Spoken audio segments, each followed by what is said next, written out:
Kids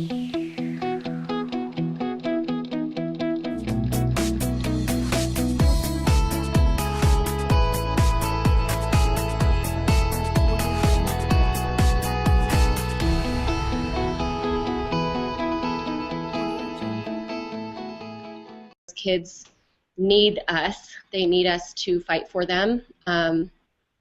They don't have the luxury of time. They don't have the luxury of waiting for adults to get education right.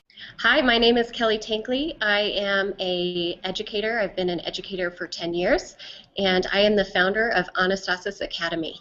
TeachOn. I initially thought I was going to leave education the first year that I started teaching. I was in a classroom with 27 kids, and they were second graders, so 7 to 8-year-olds.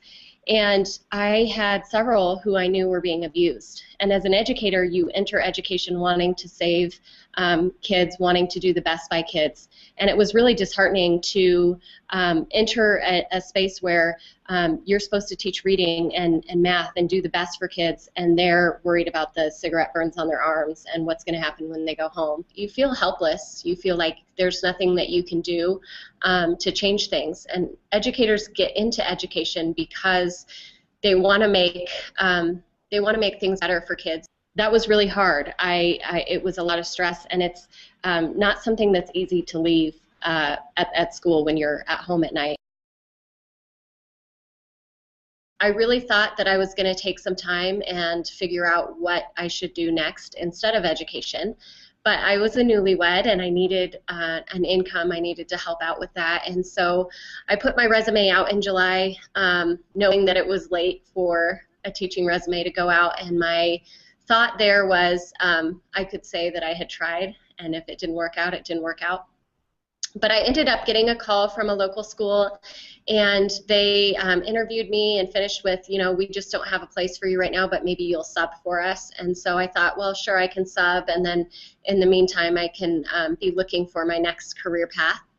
And on my way home, I got a call from the office manager of the school, and she said, I know this is really a long shot, but we noticed on your resume that you had listed a website you've used with kids before, and we're wondering if maybe you might want to be a computer teacher for us for kindergarten through second grade. And she rushed on to say, and it's only 16 hours a week, and I know you were probably looking for something full-time, but we're desperate. And I thought I had just hit the jackpot because here I was needing time to find another career, so I thought.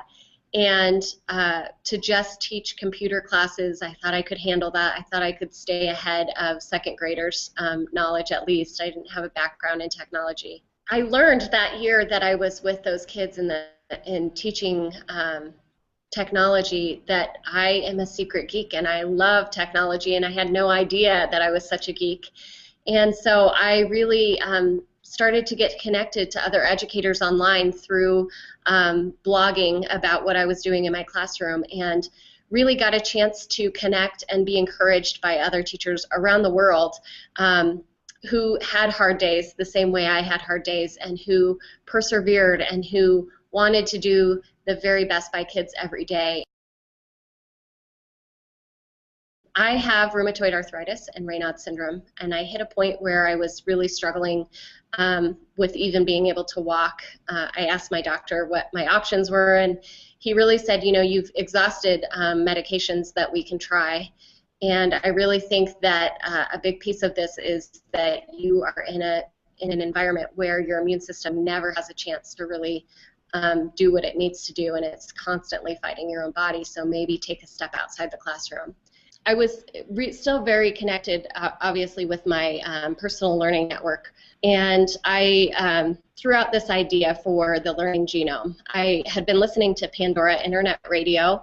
I couldn't get out of my mind, if we can do that for music, why wouldn't we be able to do that for curriculum for kids?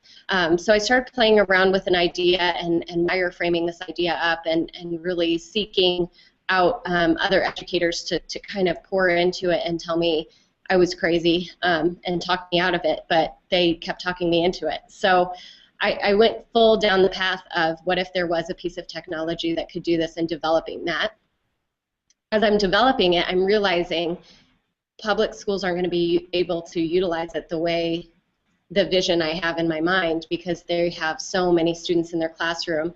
And being in curriculum development, I saw in curriculum decisions, I saw how expensive that curriculum is and how often it gets turned over. And I'm thinking, man, if you could just buy it a piece at a time, what you need, instead of the whole big box, it changes everything. As a result, I really started just developing, if I could have a school, if it could be the ideal, what would it look like?